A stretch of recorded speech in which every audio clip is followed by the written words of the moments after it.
Denis memang sudah bertekad untuk menjadikan Nike sebagai calon istrinya, bukan sekedar pacar biasa. Tapi Denis juga tak bisa mengabaikan Bu Santi yang sudah menyerahkan segalanya pada Denis. Walaupun itu mungkin karena sebagai protes kepada orang tuanya yang akan menjodohkannya dengan lelaki tua itu.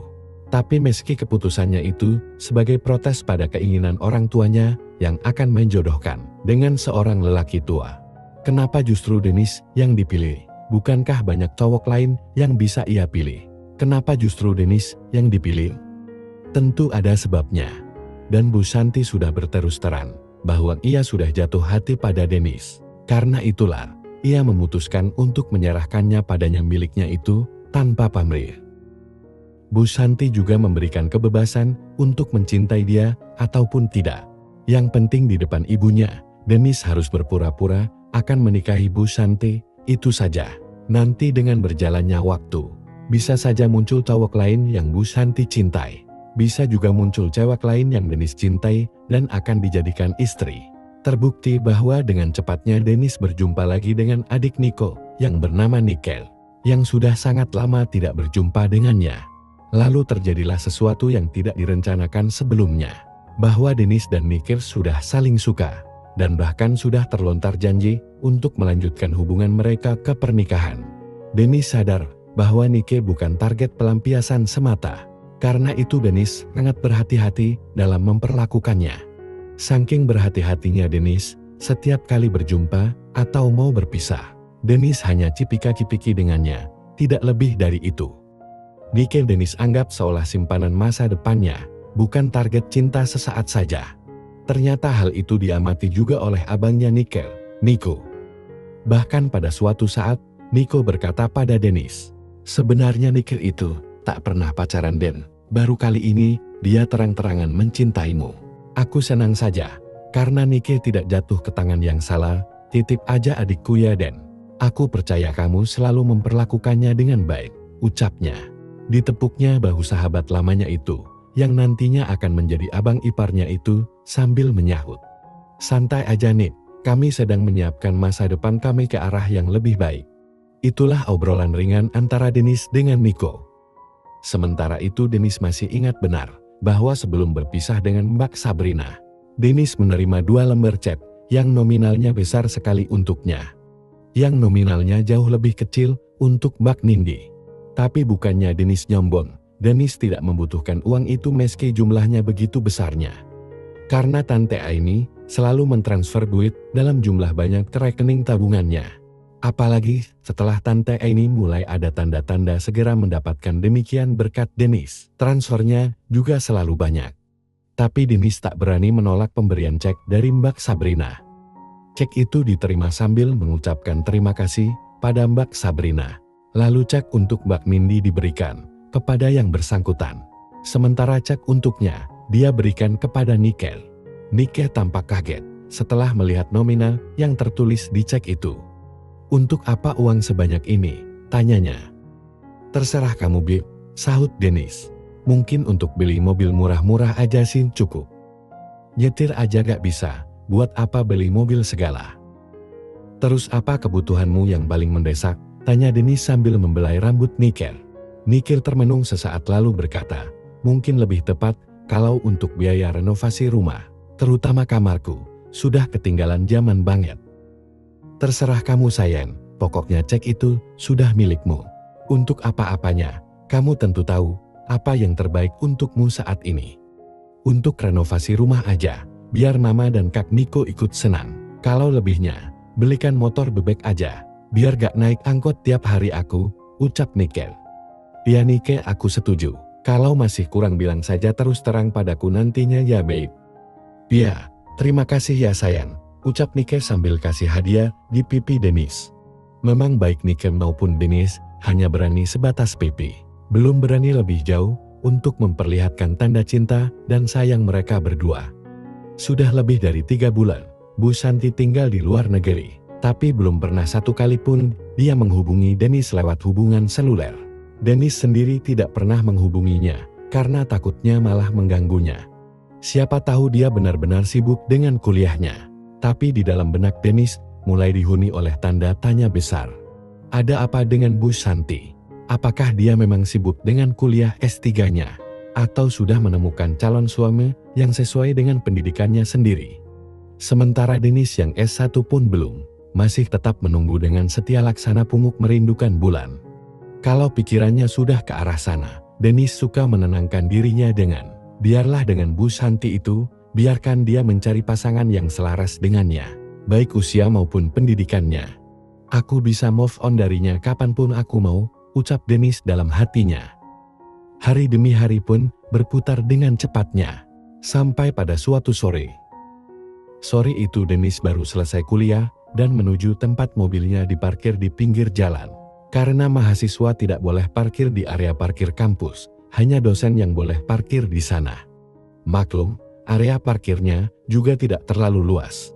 Tukang parkir langganannya langsung menghampirinya sambil bertanya, "Mau jalan, Dek?"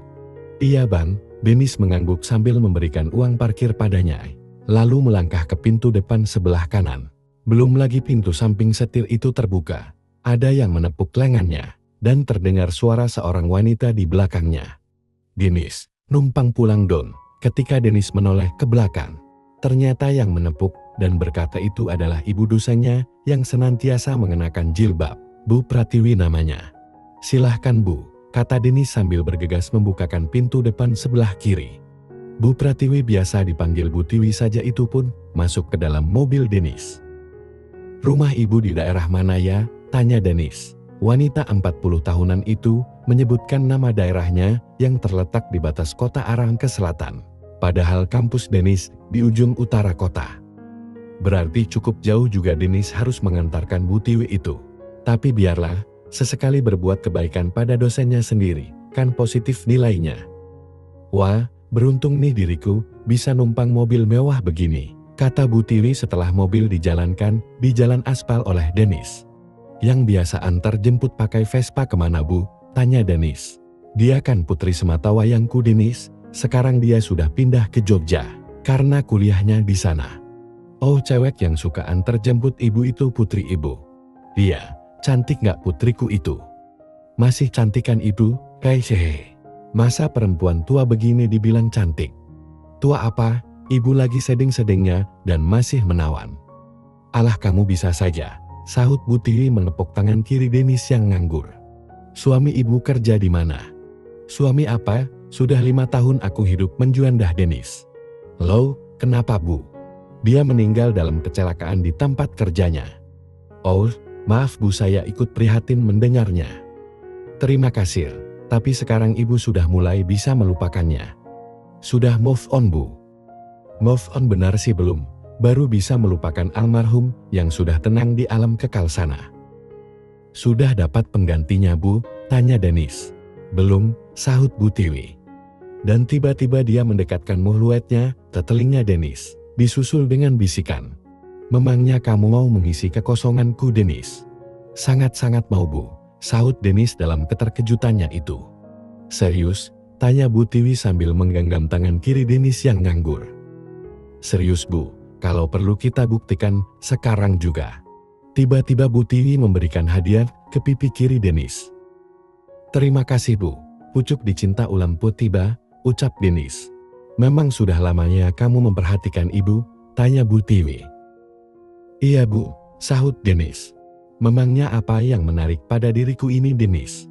"Banyak, mata yang bundar bening, dan terutama pakaian yang ibu kenakan tiap hari, membuat penasaran, ingin tahu seperti apa yang ada di balik biji jubah panjang dan hijab itu," sahut Denis semakin nekat. "Nanti akan kamu lihat semuanya," sahut Bu Tiwi. "Serius Bu?" "Tentu aja serius, tapi kamu bisa menyimpan rahasia gak?" "Rahasia sangat terjamin Bu, mulutku bukan ember bocor," sahut Denis sambil memutarkan mobilnya kembali ke arah utara. "Lo kenapa balik lagi?" tanya Bu Tiwi. Denis ingin bersama ibu duduk berdua di puncak bukit yang bisa memandang ke arah kota kita. "Sebentar lagi hari mulai gelap kan Bu, jadi kita bisa melihat kota kita, laksana ribuan kunan-kunan di gelapnya malam," jelas Denis. "Oh gitu, iya deh ibu, ikut sama keinginanmu saja. Tapi kenapa kamu bisa tertarik sama wanita yang sudah berumur seperti ibu ini Denis?" tanya Bu Tiwi penasaran.